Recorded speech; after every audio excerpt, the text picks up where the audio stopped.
अंधेरी काली रात में बेहिसाब बारिश हो रही थी। सुनसान सड़क पर बूंदें मोतियों की तरह गिर रही थी। राहुल मेहरा ने स्टीयरिंग व्हील कसकर पकड़ा हुआ था क्योंकि उसका दिल जोर जोर से धड़क रहा था। फोन में सिग्नल भी नहीं आ रहे थे और रास्ते का कोई अंदाजा नहीं था। अचानक इंजन से एक जोरदार धमाके की आवाज आई और कार बंद हो गई। राहुल ने इंजन दोबारा चालू करने की कोशिश की, लेकिन कोई फायदा नहीं हुआ। तभी उसकी नजर एक व्यक्ति पर पड़ी। बरगद के पेड़ के नीचे वो खड़ा था। चेहरे पर मास्क नहीं, पर कोई चेहरा भी नहीं था, बस एक धुंध जिसमें 2 लाल बिंदु जल रहे थे। राहुल ने उस व्यक्ति से मदद मांगने का सोचा और जैसे ही वह आगे बढ़ा, उस व्यक्ति ने ठंडी और गूंजती आवाज में कहा, तुम्हारे चुने हुए फैसले तय करेंगे कि कौन जिंदा रहेगा और कौन मरेगा। राहुल के शरीर में सिहरन दौड़ गई। उसके रोंगटे खड़े हो गए, उसके कदम वहीं थम गए। फिर अचानक पीछे पेड़ के पास से चीखों की आवाज आई। उन आवाजों में एक अजीब सा डर और दर्द था। राहुल अपनी पूरी ताकत के साथ दौड़ पड़ा उस दिशा में जहां से आवाजें आ रही थी, और फिर जो उसने देखा उससे उसके होश उड़ गए। उसे लगा मानो यह सब कोई सपना हो। उसने देखा उसकी छोटी बहन आशा और उसका मैनेजर रोहन कुर्सियों पर बंधे हुए थे। आंखों पर पट्टी बंधी हुई थी। उनकी दम घोटती हुई सिसकियां राहुल का दिल चीर रही थी। और तभी उस व्यक्ति ने फिर से कहा, तुम्हारा चुना गया हर फैसला एक तकदीर बन जाएगा जो तय करेगा कौन सांस लेगा और कौन सिर्फ यादों में रह जाएगा। राहुल के हाथ कांप रहे थे। उसने धड़कते दिल के साथ आशा के कंधे को हल्के से उंगलियों से छुआ, मन ही मन सोचते हुए कि शायद यह सब सिर्फ एक सपना है। लेकिन जैसे ही उसने उसके जिस्म की गर्मी महसूस की, सांसों का हल्का सा उतार चढ़ाव महसूस किया और आंखों पर बंधी पट्टी के पीछे से एक दबती हुई चीख सुनाई दी। उसका खून जम गया। ये अब कोई बुरा सपना नहीं था, ये सच्चाई थी। और फिर अचानक हवा एकदम से तेज हो गई। पेड़ों के पत्ते झंकारने लगे। मिट्टी का तूफान सा उठ गया। पर राहुल ने जो अब देखा उससे उसका खून जम गया। वह व्यक्ति जो अब तक सिर्फ पेड़ के नीचे खड़ा था, धीरे धीरे जमीन से ऊपर उठने लगा। उसका चेहरा अंधेरे में घुल गया, जैसे हवा में कोई परछाई तैर रही हो। आशा और रोहन के शरीर भी हवा में उठने लगे, जैसे कोई अनजान शक्ति उन्हें अपनी ओर खींच रही हो। राहुल चीखा, आशा, रोहन! लेकिन अगले ही पल वो तीनों धुंध और अंधेरे में गुम हो गए, जैसे जंगल ने खुद उन्हें निगल लिया हो। राहुल धीरे धीरे जंगल के गहरे अंधेरे में बढ़ता गया। हर कदम पर मिट्टी की हल्की सी चरमराहट सुनाई देती और सिर्फ बिजली की चमक ही रास्ता दिखाती थी। बिजली की एक चमक ने उसके चेहरे को पल भर के लिए रोशन किया और उसने देखा वह रहस्यमय व्यक्ति उसके सामने खड़ा था, जैसे अंधेरे के दिल से जन्मा हो। पहली पहेली। राहुल ने एक कदम पीछे लिया। उसका दिमाग सवालों से भर गया। ये हो क्या रहा है? कौन है ये आदमी? क्या मैं सपना देख रहा हूँ? आशा, रोहन, कहाँ है वो? ये सब सच कैसे हो सकता है? उसने अपने हाथ देखे, कांप रहे थे। मिट्टी, पानी और ठंड सब महसूस हो रही थी। नहीं, ये सपना नहीं था। उस व्यक्ति की आंखें अंधेरे में चमक रही थी और तभी हवा में एक अजीब सी गूंज फैल गई। मैं बोलता हूँ बिना मुंह के, सुनता हूँ बिना कान के। मेरा कोई शरीर नहीं है, फिर भी हवा के साथ जीवित हो जाता हूँ। मैं क्या हूँ? राहुल एकदम से चुप हो गया।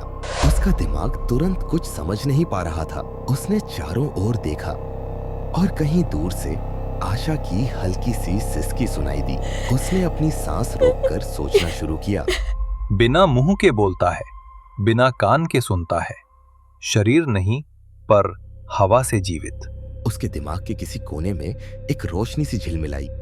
फिर धीरे से, जैसे किसी सम्मोहन में, उसके होंठों से निकला प्रतिध्वनि, इको। वह व्यक्ति धीरे धीरे मुस्कुराया, एक ठंडी निर्दयी मुस्कान के साथ। दूर से आशा और रोहन की राहत भरी सांसों की आवाज आई। और उनके बंधे हुए हाथ खुल गए। राहुल के दिल का बोझ कुछ हल्का हुआ, लेकिन इससे पहले कि वह कुछ कह पाता, बिजली की एक तेज चमक हुई और उस पल के बाद सब कुछ बदल गया। आशा, रोहन और वह रहस्यमयी व्यक्ति तीनों गायब थे और तभी हवा में एक ठंडी सरसराहट गूंजी। ये तो सिर्फ शुरुआत है। अंधेरा फिर से छा गया। एक ठंडी सी गूंज फिर हवा में तैर गई। दूसरी पहेली। वह व्यक्ति अब एक पुरानी चरमराती कुर्सी पर बैठा था, जैसे वह हमेशा से वहीं था। उसकी आंखों में अब कोई चेहरा नहीं था, सिर्फ अंधेरा। उसने कहा, मैं जिंदा भी हूँ पर कभी सांस नहीं लेता। मैं मर भी जाता हूँ पर कभी जीवित नहीं होता। मैं हर घर में होता हूँ पर लोग मुझे कभी देख नहीं पाते। बताओ मैं कौन हूँ? राहुल के पैरों के नीचे की जमीन धीरे धीरे कांपने लगी और आसपास के पेड़ों से पत्ते गिरने लगे, जैसे जंगल भी उसका जवाब सुनने को बेकरार हो। उसने आंखें बंद की, सोचने लगा। जिंदा पर सांस नहीं लेता, मर जाता है पर जीवित नहीं होता। आशा की चीख, रोहन की सांसें और बारिश की बूंदें सब एक साथ गूंज रही थी। फिर एक पल के लिए उसने नीचे देखा। मिट्टी में उसकी परछाई कहीं नहीं थी और तभी उसके होठों से धीरे से निकला, परछाई, शैडो। एक बार फिर ठंडी हंसी हवा में गूंज उठी। वह व्यक्ति मुस्कुराया और अपनी उंगली हवा में उठाई। उसी पल राहुल के पीछे जमीन पर एक परछाई उभर आई, लेकिन वो उसकी नहीं थी। उस परछाई का अपना चेहरा था, आंखें, होंठ और एक बेजान मुस्कान। वो धीरे धीरे उसकी ओर बढ़ने लगी। राहुल घबराकर पीछे हटने लगा, लेकिन उसके कदम जमे हुए थे, जैसे जमीन ने ही उसकी टांगों को पकड़ लिया हो। वो परछाई उसके बिल्कुल पास आ गई। हवा एकदम तेज हो गई और परछाई 2 टुकड़ों में बढ़ गई थी। उसने चीखने की कोशिश की पर आवाज नहीं निकली और तभी उस व्यक्ति की ठंडी गूंज फिर सुनाई दी। अब तीसरी पहेली शुरू होती है। ये सुनते ही राहुल जमीन पर गिर पड़ा। उसके मन में हजारों सवाल दौड़ रहे थे और हाथ कांप रहे थे। तभी आसपास के पेड़ों से एक अजीब सी घंटी की आवाज आई, जैसे कोई पुरानी मंदिर की घंटी हवा में लटक रही हो। अब वहां वो आदमी नहीं था। उसकी जगह हवा में एक धुंध सी बन गई थी, जो धीरे धीरे इंसान के आकार में ढल रही थी और इस बार उसका चेहरा राहुल के अपने चेहरे जैसा था। राहुल की सांस रुक सी गई। वह दूसरा राहुल मुस्कुराया, एक ठंडी निश्चल मुस्कान के साथ। उसने आंखें खोली और बोला, मैं वो हूँ जिसे लोग बुला देते हैं, पर मैं उन्हें कभी नहीं छोड़ता। मैं वक्त के साथ बदलता हूँ, पर हर रात किसी के सपनों में लौट आता हूँ। मुझे ढूंढो तो मैं नहीं मिलता, पर मुझसे भागो तो मैं तुम्हारे भीतर उतर जाता हूँ। बताओ मैं कौन हूँ? राहुल के दिल की धड़कनें तेज हो गई। उसके कानों में गूंज भर गई थी। उसे अपनी बहन आशा याद आई। वो पल जब उसने उसे एक रात के अंधेरे में अकेला छोड़ दिया था। उसे रोहन याद आया, वो दिन जब उसने उसका भरोसा तोड़ा था। और तभी उसके दिल में एक सन्नाटा उतर गया।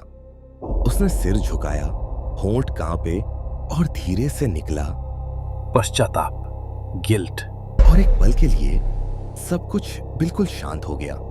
न बारिश की आवाज, न हवा का झोंका, न पेड़ों की सरसराहट, बस एक गहराई भरा सन्नाटा, जैसे समय रुक गया हो। धीरे धीरे जमीन का रंग बदलने लगा। मिट्टी लाल पड़ने लगी, जैसे उसके नीचे से खून रिस रहा हो।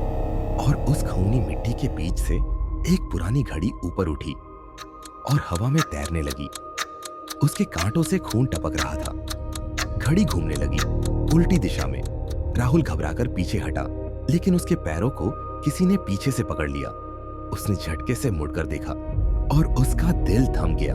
जमीन के भीतर से आशा का हाथ बाहर निकला हुआ था, ठंडा, भीगा और बेजान। राहुल चीखा, आशा! लेकिन आवाज उसके गले में अटक गई। घड़ी की सुई रुक गई और उसी पल एक गूंज हवा में फैली।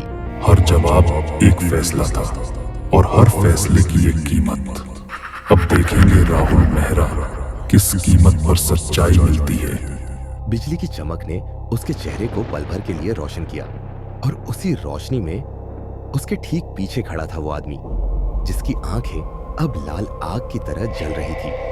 अंधेरा अब थमा नहीं है, बस अगला नाम ढूंढ रहा है। अगला फैसला किसका होगा जानने के लिए सब्सक्राइब करो स्टोरी पल्स हब।